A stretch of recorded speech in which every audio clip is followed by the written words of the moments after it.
जी, see basically हर casting director के पास में एक काउच होता है। मर्ज़ी आपकी है, आपको उस काउच पे लेटना है या नहीं लेटना है, वो मर्ज़ी आपकी है। मेरे पास भी बहुत सारे ऐसे ऑप्शन थे जहाँ पे मुझे वेब सीरीज़ के ऑफ़र्स आए थे और मेन लीड के ऑफ़र्स आए थे, बहुत अच्छी वेब सीरीज़ थी। वहाँ पे भी काउच था, मैंने मना कर दिया कि मैं इस काउच पे नहीं लेटूँगी। और सबसे बड़ा रीज़न ये है कि मैं आज एक मॉडल नहीं हूँ, रोल मॉडल हूँ। अगर मैं ये सब काम करूँगी तो मेरे आगे वाली जनरेशन जो हैं वो क्या करेंगे। और ये सीक्रेट जो आपने बताया, हाँ, बहुत सारी लड़कियां हैं जो करती हैं, उम्र दराज औरतें भी करती हैं रोल पाने के लिए।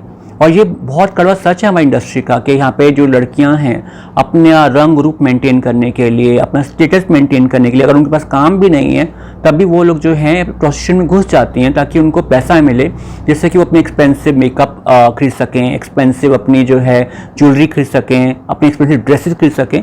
तो ये कड़वा सच है हमारी इंडस्ट्री का। तो ये आपने भी अनुभव किया है, मतलब आप इससे मतलब आपने ये देखा है? मैंने देखा है। मैं ये बोलूँगी कि मैं गुजर चुकी हूँ, लेकिन मैंने कभी सोई नहीं हूँ किसी कास्टिंग डायरेक्टर के लिए, किसी काम के लिए। जी हाँ, और हो सकता है उसकी वजह से मैंने जो है कम काम किया लेकिन क्वालिटी वर्क किया है मैंने। और मैंने कभी किसी का घुटने नहीं टेके कि भी हाँ भीख नहीं मांगी कि मुझे काम दे दो। इनिशियली डेफिनेटली लोगों के से आईब्रोज ऊपर हुई थी कि एक ट्रांस लड़की क्यों मॉडलिंग करना चाहती है। पर आज मैं बहुत खुश हूँ कि मेरी जैसी बहुत सारी मॉडल ट्रांस लड़कियाँ हैं जो मॉडलिंग कर रही हैं आज की डेट में। और ये मैंने जैसे बताया कि भाई ये गंदा सच है। अगर हम आज राज कुंद्रा की बात करें, उनके वहाँ घर में कितना कुछ हुआ। उन्होंने पहले इरोटिका जो है उनके जो आई थी मूवीज़ आई थी, पूनम पांडे के बारे में बात हुई थी, शर्लिन चोपड़ा के बारे में बात हुई थी, और बहुत सारी ऐसी एक्ट्रेस के सामने चेहरे आए थे जो कि काम कर रही थी मूवीज़ में। हालांकि उनके बच्चों का कल दो परसों जो है बच्चों का भी एक सेंसेशन खुला है कि बच्चे भी एरोटिका मैगजीन में, एरोटिका फिल्म में काम करते थे। एंड शिल्पा शेट्टी ने जब बोला कि भाई हाँ मुझे शायद नहीं पता था या नहीं पता है, बट मुझे लगता है कि अगर आप एक हस्बैंड वाइफ हैं तो आपको पता ज़रूर होगा ही होगा कि क्या हो रहा है। सो मैं उन्हीं को भी ये बोलूँगी कि आप भी आज मैम एक एक्ट्रेस नहीं है, एक रोल मॉडल बन चुकी हैं। सो आपको भी स्टैंड लेना चाहिए, बिकॉज कल को बच्चे, आप दो बच्चे आपके भी हैं। क्या कल को अगर आपके बच्चों के साथ ये सब होए ये चीज़ें होएंगी तो क्या आप खामोश रहेंगी? तो आपको आवाज़ उठानी चाहिए। और मैं चाहती हूँ कि हर एक इंसान जिसके साथ ये होता है, जब मी टू मूवमेंट आई थी, आई थिंक सारी को आवाज़ उठानी चाहिए।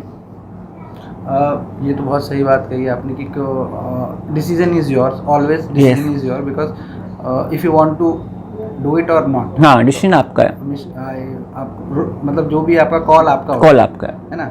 तो यहाँ पे मैं थोड़ा सा बात को सरकार की तरफ ले जाना चाहूँगा, क्योंकि आपने 7 अंतर्राष्ट्रीय खिताब, हाँ, पेजेंट्स जीते हैं, इंटरनेशनल अपने जीते हैं, ये टाइटल्स जीते हैं। तो जैसे हमने देखा है 94 में जब मिस यूनिवर्स सुष्मिता सेन बनी, उसके बाद ऐश्वर्या राय बनी, तो उनका इतना नाम हुआ, इतनी पॉपुलैरिटी हुई, उनको इतना एक अलग रिस्पेक्ट मिला।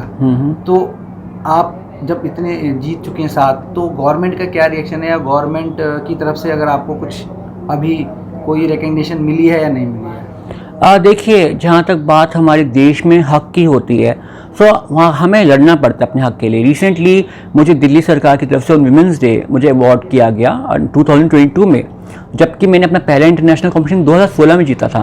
अब 16 से लगाइए, 16, 17, 18, 19, 20, 21, 22, 6-7 साल के बाद में आप मुझे रिकग्नाइज़ कर रहे हैं। 50,000 रुपये का चेक मुझे आप दे रहे हैं, वो 50,000 का चेक कब तक चल जाएगा?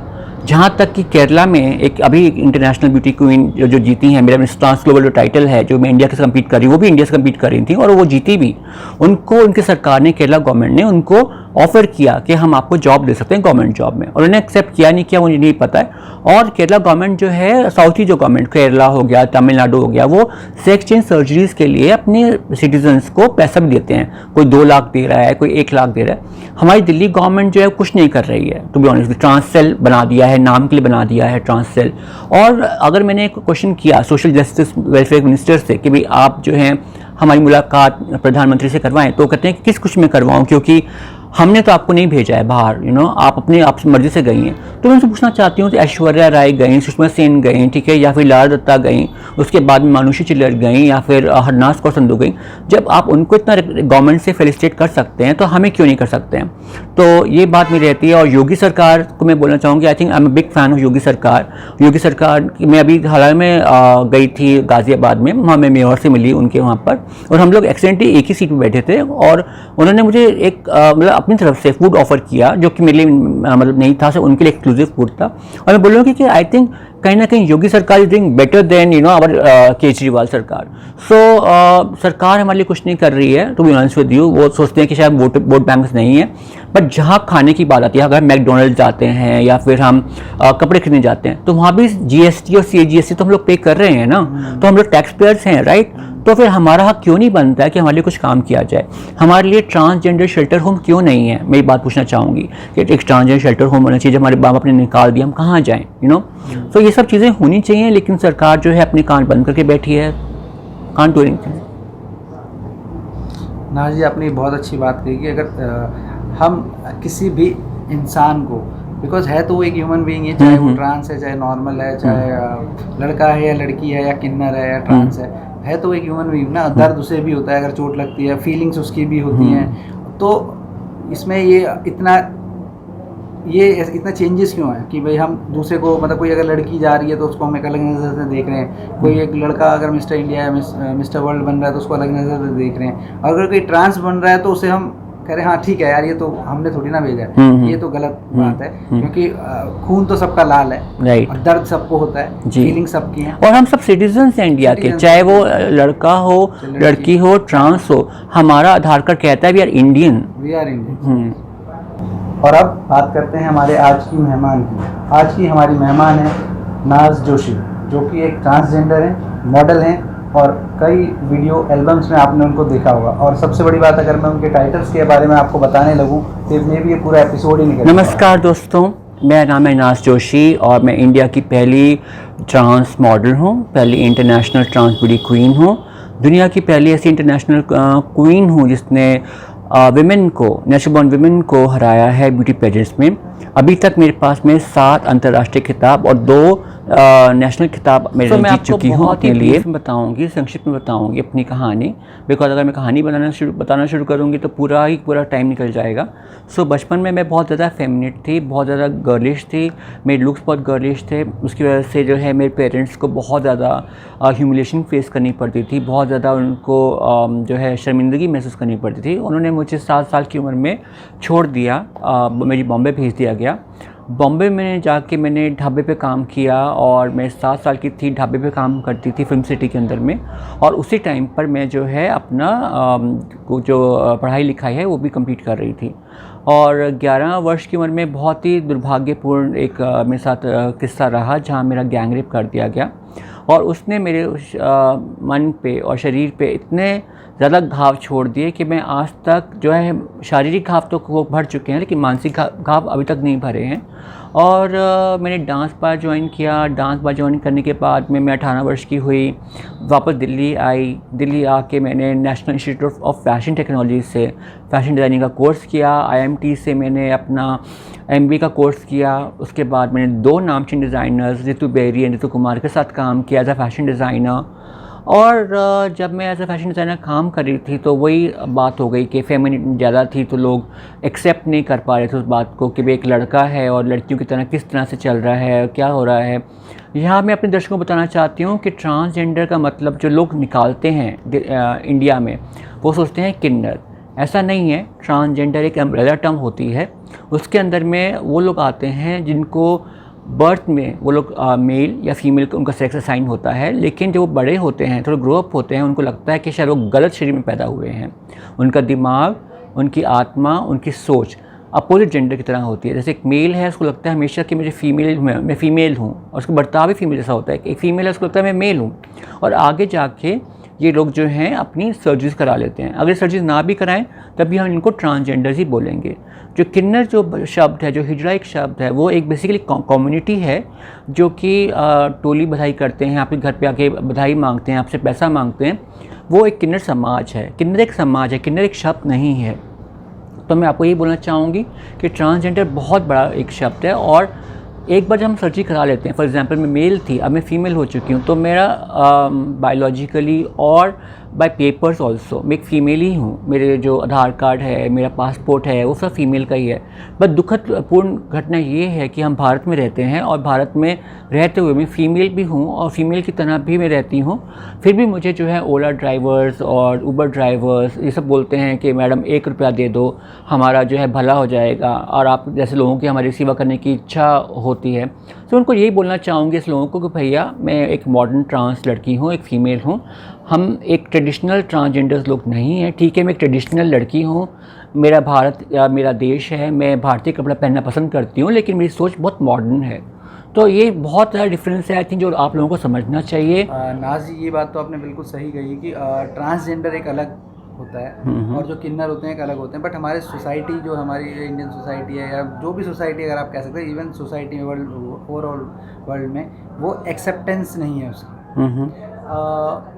तो यहाँ मैं आपसे ये पूछना चाहूँगा कि आप एक मॉडल, फैशन डिज़ाइनर, आपने बताया कि आप फैशन डिज़ाइनर का आपने कोर्स करा, फैशन डिज़ाइनर आप बन गई, तो उसके बाद फैशन डिज़ाइनर से आप मॉडल कैसे बने? देखिए, इसके पीछे एक बहुत बड़ा, कहते हैं ना, एक गॉड ने प्लान किया होता है, भगवान ने प्लान किया था शायद मेरे लिए कि मैं मॉडलिंग इंडस्ट्री के अंदर में आऊँ, और तभी मुझे फैशन इंडस्ट्री से जो है रिजेक्शन मिली, सो जब मैं बता रही थी कि मैं जॉब पे जाती थी, और जॉब पे बहुत सारे लोग जो हैं वो अपनी आईब्रोज ऊपर कर लेते थे कि भाई किस तरह का लड़का है, कैसे चल रहा है, तो मैं फिर उस टाइम पर एक ट्रांस लड़की से मिली जो बिल्कुल लड़की दिखती थी। मैंने उससे पूछा कि आप जो हैं मतलब कैसे अपने ट्रांजिशन किया। फिर उसने मुझे बताया, खर्चा का बताया, तो खर्चा जो था उसके लिए 5 लाख रुपए का खर्चा था, पूरा कंप्लीट खर्चा। हाँ जी, हाँ जी।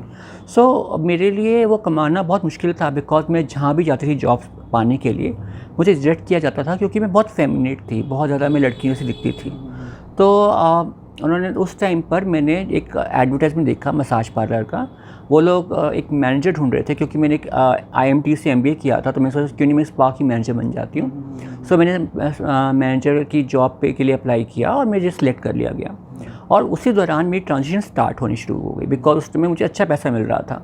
तो मेरी ट्रांजिशन स्टार्ट होते ही जब मैंने अपनी हार्मोन स्टार्ट किए और मेरा फीचर्स जो हैं बॉयज़ से गर्ल्स की फीचर्स में आने शुरू हुए, तो बहुत सारे क्लाइंट्स की नज़र मेरे पर पड़ी, और मेरे ऑनर ने मुझे पुश किया कि अगर तुम ये काम करती हो, मसाज का काम करती हो, और मसाज के नीचे बहुत कुछ चीज़ें होती हैं, आपको पता ही है, तो वो सब गंदे काम मुझे करने पड़े, क्योंकि मेरे पास कुछ और ऑप्शन नहीं था।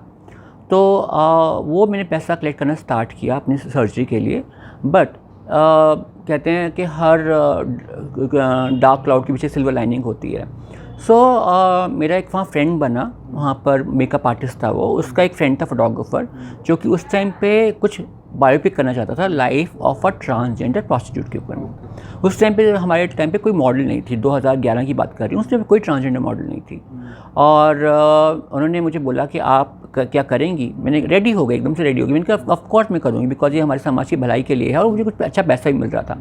तो 1 साल के लिए उनके लिए मैंने शूट किया पूरा। उन्होंने बहुत ही ज़्यादा शूट ऐसे किए जो कि चौंका देने वाले पिक्चर्स थे उसके अंदर में, जैसे कि मैं क्लाइंट के साथ में सेक्स कर रही हूँ, और उन्होंने वो भी कैप्चर किया। या फिर मैं किस तरह से लाजपत नगर के फ्लाईओवर के नीचे में खड़ी हूँ शाम को, साड़ी पहन के, पल्लू उतार के, वैसे शूट्स किए, जो कि मेरे लिए बहुत ही ज़्यादा क्या बोलते हैं, मुझे आज भी सोचती हूँ तो मुझे कहते हैं ना, गूज़ बम्स आते हैं सोच के कि मैंने वो कैसे किया, कैसे वो, क्योंकि शाम के वक्त 5 बजे अपना पल्लू उतार के खड़ा होना और पूरा सब लोग देखना, मतलब it was very difficult for me. मेरे लिए बहुत डिफ़िकल्ट था वो सब करना, बट मैंने किया बिकॉज मैं चाहती थी लोग हमारे पेन को जाने कि हम किस पेन से गुजरते हैं।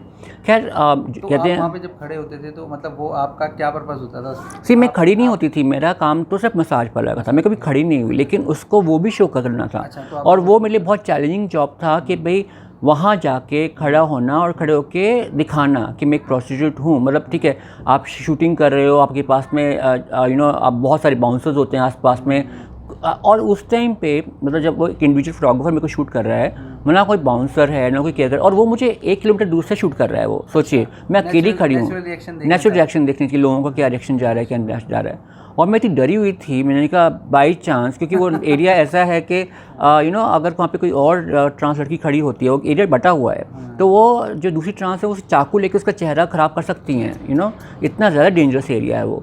सो मुझे तो बहुत गूज़बम्स आ रहे थे वो शूट करते हुए, लेकिन मैंने फिर भी किया।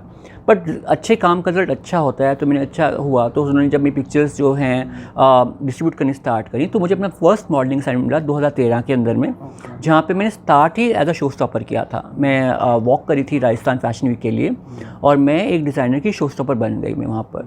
तो मैं वहाँ से मैं इंडिया की पहली ट्रांसजेंडर शो स्टॉपर बनी मैं, और फ्रांस ट्रांसजेंडर मॉडल तो थी मैं। और उसके बाद मैंने काफ़ी सारे कैटलॉग शूट्स किए, साड़ी के लिए शूट्स किए, मैंने स्वेटर्स के लिए शूट किया। उसके बाद 2015 के अंदर में मेरी लाइफ का बहुत बड़ा टर्निंग पॉइंट आया। टर्निंग पॉइंट ये था कि तहलका मैगज़ीन अपने लिए एक कवर मॉडल ढूंढ रहा था जो ट्रांस कम्युनिटी से हो, और वो लोग एक स्टोरी कर रहे थे जो कि सेक्शन 377 को इरेडिकेट करने के लिए। तब तक इरेडिकेट नहीं हुआ था, तब तक होमोसेक्सुअलिटी इंडिया में वो थी, क्रिमिनलाइज थी। तो उन्होंने मेरी पिक्चर्स को देखा, उन्होंने फटाफट तय किया कि नहीं, नाज हमारी कवर पे आएगी। तो मैं वहाँ पर कवर पे आई, और वो बहुत अच्छा बेस्ट सेलिंग उनका बना, तहलका का मैगज़ीन कवर। और मुझे जो है वहाँ से और ऑफर्स आने स्टार्ट हो गए। साथ ही में जब तहलका का कवर आ रहा था, मैं CNN के लिए, CNN IBN के लिए मैं शूट कर रही थी। वो लोग भी एक डॉक्यूमेंट्री शूट कर रहे थे मेरे ऊपर में, और पद्मिनी प्रकाश के ऊपर में, बिकॉज मैं इंडिया की पहली ट्रांस कवर मॉडल बन चुकी थी, और वो पहली जो है क्या बोलते हैं न्यूज़ एंकर बन चुकी थी पद्मिनी प्रकाश। तो हम दोनों के ऊपर एक मतलब 45 मिनट की एक शूट किया गया डॉक्यूमेंट्री। वो डॉक्यूमेंट्री सैटरडे एंड संडे को दिखाई गई वीकेंड पे। सैटरडे को आई थिंक 2 बार और संडे को 3 बार। सो मेरे पापा घर पे थे, उन्होंने वो देखा, उन्होंने मेरे बचपन की फ़ोटोग्राफ भी दिखाई गई उसके अंदर में, तो उन्होंने इमीडिएटली रिकग्नाइज़ किया कि मेरी बेटी। तो उन्होंने क्या किया, उन्होंने उस चैनल को फ़ोन किया और उन्होंने मुझे घर बुला लिया। तो 2015 वो टाइम था जो मैं अपने घर पे वापस आई हूँ। ओके, एंड फिर 2016 में क्या हुआ कि मॉडलिंग करियर तो चल ही रहा था मेरा, और मैंने सोचा कि अब क्या करें हम लोग, सो मैं चाहती थी कि मेरे पास इतना एक्सपीरियंस है फ़ैशन का, मॉडलिंग का, और मैं हमेशा सुनती थी कि इस बच्चे के साथ में गलत हुआ, इस बच्चे के साथ में कॉम्प्रोमाइज़ करना पड़ा।